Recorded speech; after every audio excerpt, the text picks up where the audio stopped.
Habari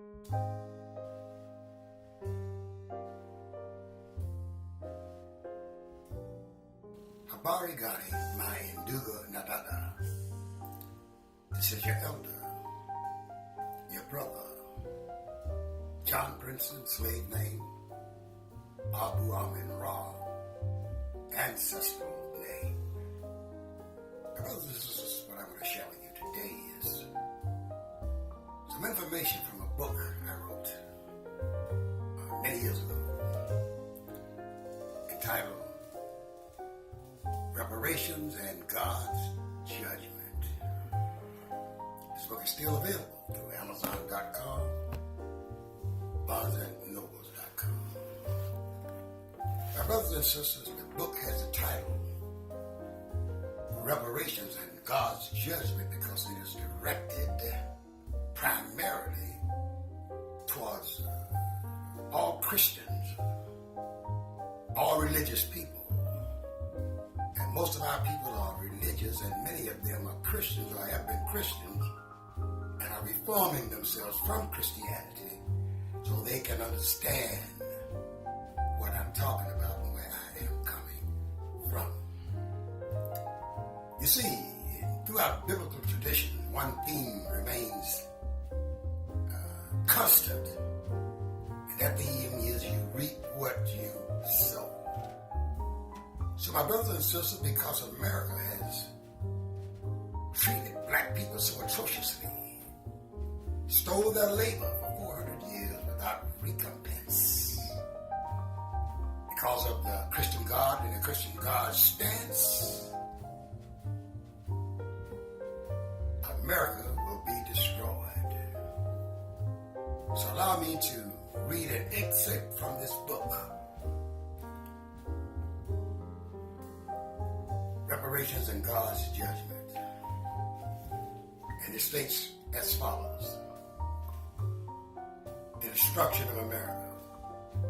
I quote, "The final war is already upon us," claims some voices. It is, however, viewed by one notable leader within the African community as a cosmic struggle. And I quote, "The final war between Allah, God, and the devils is dangerously close.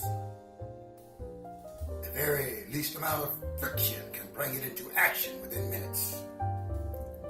There's no such thing as getting ready for this most terrible and dreadful war. They are ready. Preparations for the battle between man and man. A nation has been made and carried out on land and water for the past 6,000 years. Man has now become very wise and has learned many secrets of nature which make the old battles with swords and bows and arrows look like child's play." That's taken from Elijah Muhammad's Message to the Black Man, page 293. Unquote.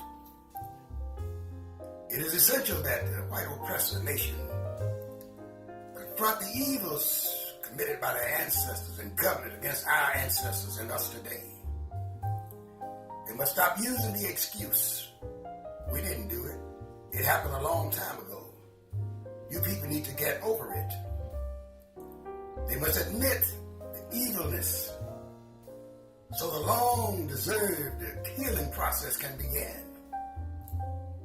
If we are to be healed, it is important that our historical oppressors be a part of the process.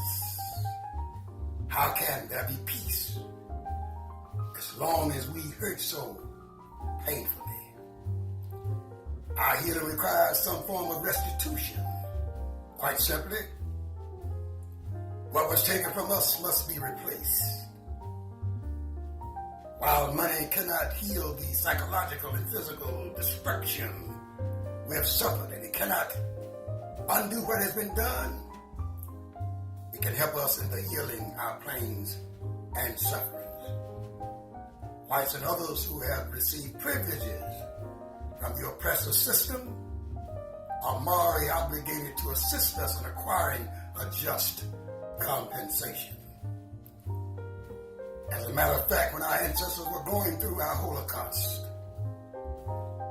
most of the world's, including the American, Europeans, Arabians, the Catholic Church, and Jewish synagogue, all profited directly from our pain and suffering. We need to ask ourselves how some humans could subject other humans to such evilness as we have been subjected to. We have been taught and believed that an entity called Satan can.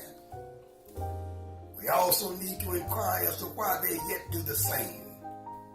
Then we need to ask who was and who is involved in this evilness. When we theologize about the judgment, we must discuss restitution and retribution. Matthew 16 chapter, the 27th verse explains it to you. The Bible claims we reap what you sow. God claims he's returning to judge the wicked. So the idea of retribution is thoroughly biblically grounded. Christians, you need to wake up. There's a race war going on in America, and it is part of a larger struggle the world over. I could also say and be just as correct that it's all connected to the cosmic struggle. The final struggle between the forces of evilness and righteousness. Africans are growing impatient with the excuses and abuses of white people. Jesus also became impatient with the money changers in the temple and utilized violence to drive them away. How long will it be before Africans lose all their patience and hope and resort to complete violence? After all, Dr. Frantz Fanon, the African freedom fighter, has well taught us and would have many of us believe that perhaps, and I quote, violence alone, violence committed by the people, violence organized and educated by its leaders, makes it possible for the masses to understand social truths and gives the key to them. Without that struggle, without the knowledge of the practice of actions, there's nothing but a fancy dress parade and the blare of trumpets. That's nothing save a minimum of readaptation, a few reforms at the top, a flag waving, and down there at the bottom, an undivided mass still living in the Middle Ages, endlessly marking time, unquote. That's taken from The Wretched of the Earth, page 117. The Tunisian Jewish intellect and struggler against colonialism, Albert Memmi, was well aware that African Americans are going to wage the final violent struggle in the not too distant future. We either win or we lose. He goes by way of Malcolm X to make his point, and I quote, "For Malcolm X, the final battle has begun. It is not, as Baldwin thinks, merely imminent, nor is it as Cain sees it, a game of skill and endurance and evasion tactics. It is a real conflict, a battle to the death. It is being fought with clubs and with dogs, and from time to time murder is committed. Though the blacks, for the moment, are not in a position to retaliate, in the meantime, they have to prepare for the showdown, and above all, to raise the morale of their troops," unquote. That's taken from Albert Memmi's Dominated Man, page 12. The war is going on and has been going since the so-called Aryans swept down through the northernmost mountains and steppes of Europe and began their marching towards world domination. When will it end? Perhaps we, African Americans, will make a decision in the near future to draw the line in the sand. the judgment must be made, but the outcome of the judgment will be determined by whether the white man acquires the right relationship with God. This implies that his relationship is right with his brother also. God's promise of his wrathful judgment is not unconditional. God hates what America is guilty of, but he has prepared a way that America can travel and find her way back to him. This way includes the reconciliation with our brothers and sisters of this world and with their God. I quote for you from the Bible, Amos, 5th chapter, 21st to 24th verse. I hate your show of pretense, your hypocrisy of honoring me with your religious assemblies. I would not accept your burnt offerings and thank offerings. I would not look at your offerings of peace. Away with your hymns and praise. They are mere noise in my ears. I will not listen to your music. No matter how lovely it is, I want to see a mighty flood of justice, a torrent of doing good.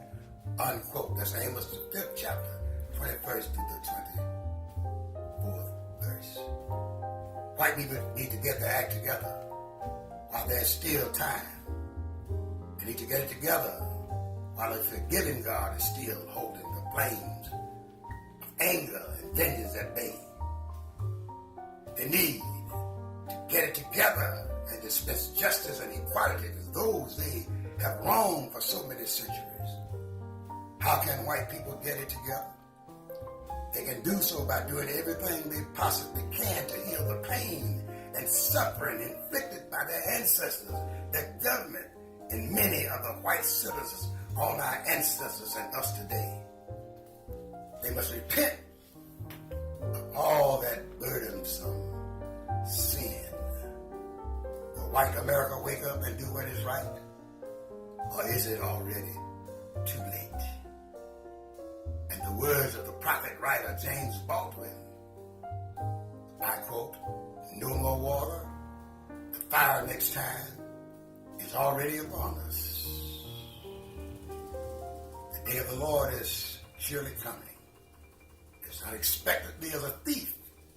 And then the heavens will pass away with a terrible noise, and the heavenly bodies will disappear in fire, and the earth and everything on it will be burned up. The end.